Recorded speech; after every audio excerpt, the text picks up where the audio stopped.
Live from our 7 Tasmania studios, your nightly news with Kim Miller begins now.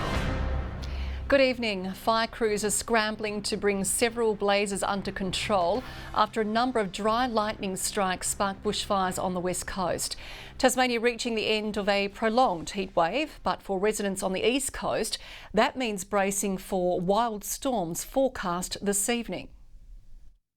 More than 4,000 strikes causing havoc across the west coast. Once the areas dry out, if lightning does come across without any rain, we do have a high risk of lightning fire strikes. Air crews responding to 15 bushfires. Some of the fires are morphing into one fire and that will continue as they continue to grow. So the focus at the moment is firefighting operations around Corinna and Zeehan areas where townships are nearby. Nearby communities warned to monitor conditions and avoid smoke. Some blazes set to develop over coming days. The TFS calling in interstate backup. This morning, smoke from the west spread as far as Hobart as the CBD reached 29 degrees. We've seen quite a prolonged severe heat wave across the state for the last 3 to 4 days, and that's brought temperatures above 30 degrees. The gorge seemingly one of the best places to be in Launceston, many making a splash. To have a swim. It's just really nice weather. There's no clouds to be seen really, and it's just like nice and warm. Like 32? Yeah. Hot. Thankfully, a reprieve from the heat wave has already begun across the state. Temperatures dipping in Hobart this afternoon, with highs of mid to low 20s expected across most regions tomorrow. This afternoon's cold front making for ideal windsurfing conditions. It doesn't really matter as long as there's like enough wind, or like not too much but not enough. It's perfect. Midlands and East Coast residents now warned of a change in weather. Thunderstorms continuing to lash tonight. We've seen intense rainfall, large hail greater than 2 centimetres or even damaging winds. We're expecting those thunderstorms to continue into this evening. With all the latest advice available via Tas Alerts. Ruby Cairns, 7 Tasmania News. As more heat concerns hit Launceston General Hospital, the Health Department has made an 11th hour decision to engage fresh engineering advice. The move is being labelled too little, too late, as the nursing union prepares to take its fight to the Human Rights Commission. Overheated and fired up, it's the summer scorcher causing more issues inside the LGH than out. It's like being hit with a wall of heat. Workers sweltering through another day report some wards surpassed 29 degrees. They don't have access to a fan, it's extremely hot and the windows are screwed shut. This isn't a conducive environment for improving health and well-being. The union sounding a new alarm over the lack of air conditioning, concerned sterilisation standards have been exceeded, which potentially could cause infections in our patients. And we also know because of the temperatures, thousands of dollars of medications have had to be discarded.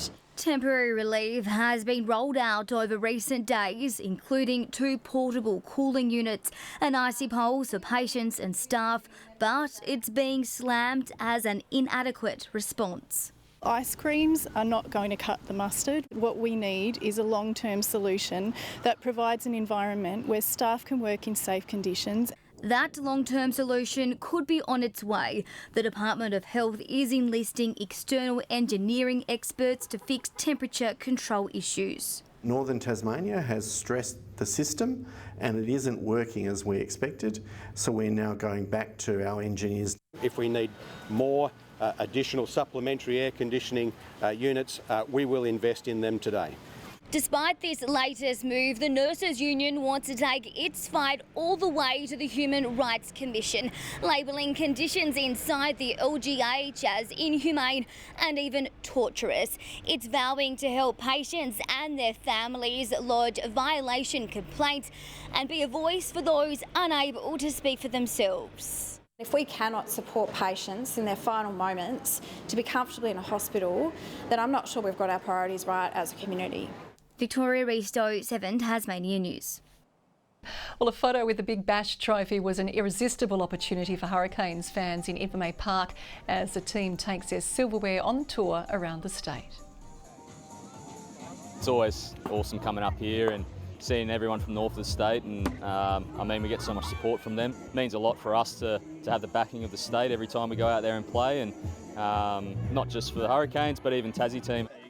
The Fan Day also a chance for an autograph or to have a crack bowling at the Championship Heroes.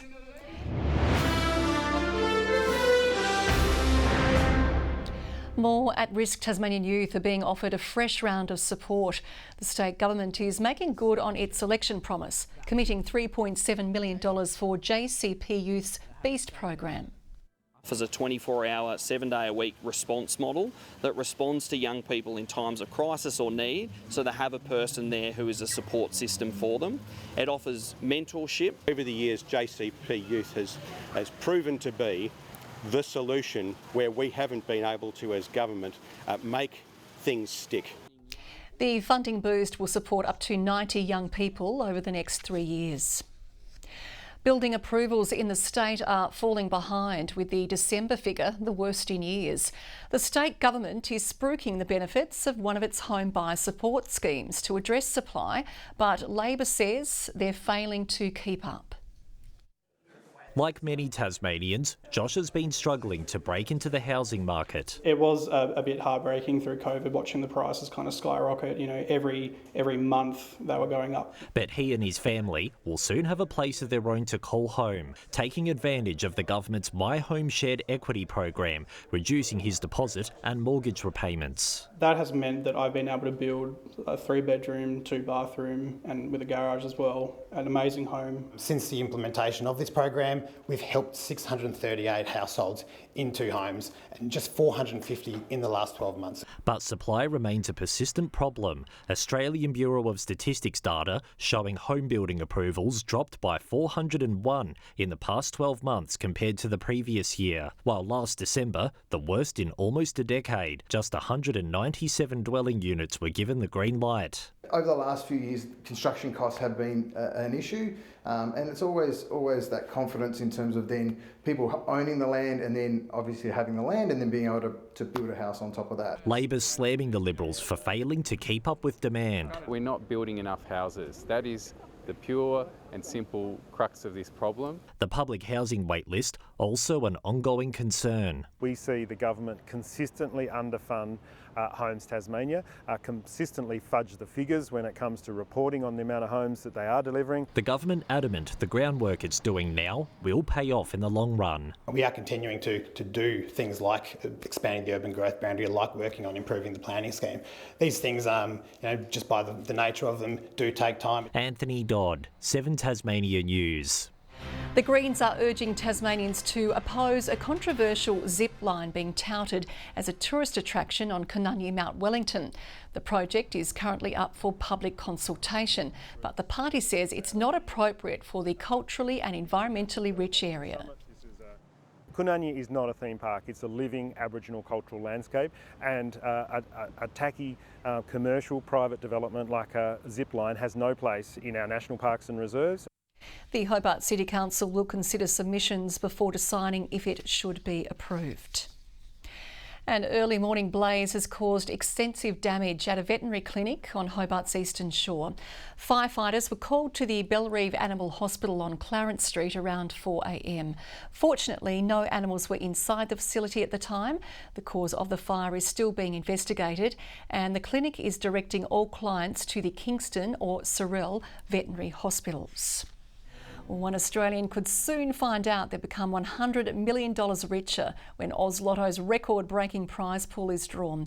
Tasmanian newsagents have been inundated, with punters hoping to get lucky in tonight's pot of gold. At least hundreds, 200s or 300s of entries will be selling today, at least, yeah, and that only counts in-store. We sell them online as well. Up to a third of Australian adults are expected to hold a ticket. If one person takes home the entire jackpot, they'll make history as the single biggest winner of Oz Lotto. A local golf club is going to extra lengths to be greener on the greens with the rollout of a Tasmanian First recycling program. It hopes to prevent golf balls from winding up in waterways and landfill by repurposing them into useful products.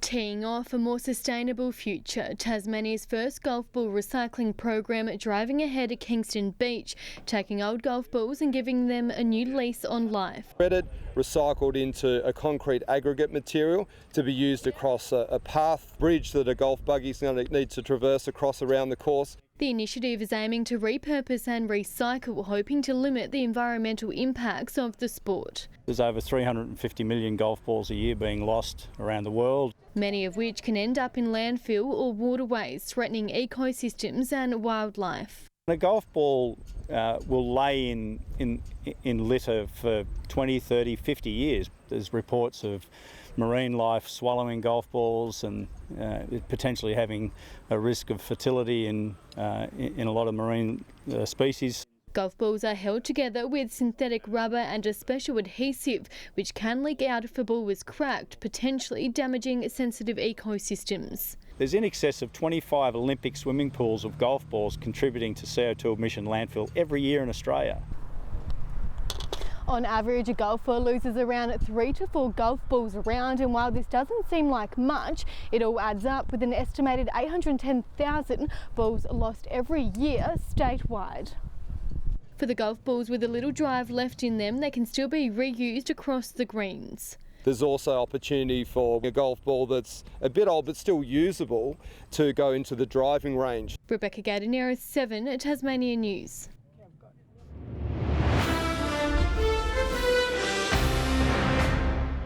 There hasn't been much time for celebrations for our victorious Hurricanes, needing to snap quickly back into preparations for the resumption of the domestic season.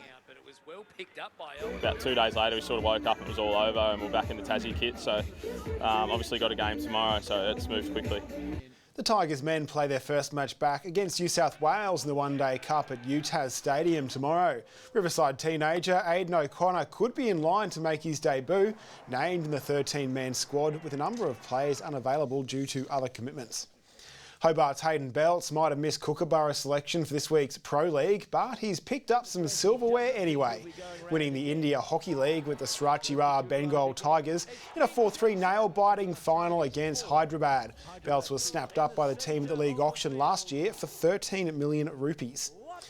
Last night's Launceston Cup may be the last race in Tassie for winner Red Stiletto, going out with a bang in the Group 2 race before transferring to Victoria. The Cup win is a long time coming for locally based trainer Pat Ryan, whose last crack at the Launceston feature came in 2016, where his dog finished second. And Wynyard rider Kyron Bacon is continuing his globe-trotting adventures after a successful trip to the Enduro GP last year. He's now looking at an entire season in Europe, signed on to Italian team MGR ASI to race in the J2 class for them. And Kim will, of course, keep you posted on how he goes over there. Okay, good stuff. Thanks, Nick. Well, it's certainly been an interesting day weather-wise. Peter Murphy will join us after the break with the latest.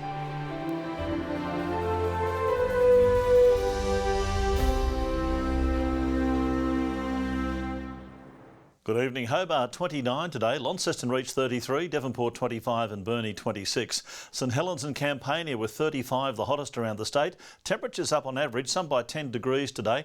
Ouse 34, Flinders Island 33, Grove 31, Lyawini 29, it was 28 at Friendly Beaches, King Island 25 and Strawn 21. More smoke haze today and cloud-forming thunderstorms over the southern Midlands, lower east coast as well. We had Mount Seymour copping 20 millimetres in 30 minutes this afternoon. The southeastern mainland with thunderstorms as well and extensive cloud cover over the top end and northern Queensland. Tomorrow, troughs remain over western and northern and central Australia. A cold front moves through our region with the high off to the east. Southwest to southeasterly winds at 10 to 20 knots, reaching 30 knots over the northwest and northeast. So we have a strong wind warning. That's from Sandy Cape around to Wineglass Bay. That thunderstorm warning for the southeast and parts of the Midlands and Central Plateau remains as well. Partly cloudy and 20 in Hobart, 21 for Geeveston, 24 for Bothwell, a sunny day. Launceston partly cloudy and 26 the top, 22 the high for Devonport, sunny day for Cressy with 25 the maximum. Burnie 21, a possible early shower. Sunny for Strawn 21 as well, and 21 for Curry on King Island, a partly cloudy day. Same for St Helens, 20 the top, partly cloudy for Swansea, Orford a high of 19 degrees. On Thursday, fine and mostly sunny. A light shower may emerge late over the northwest of the state. Isolated showers across Tasmania on Friday, more frequent over the northeast during the day.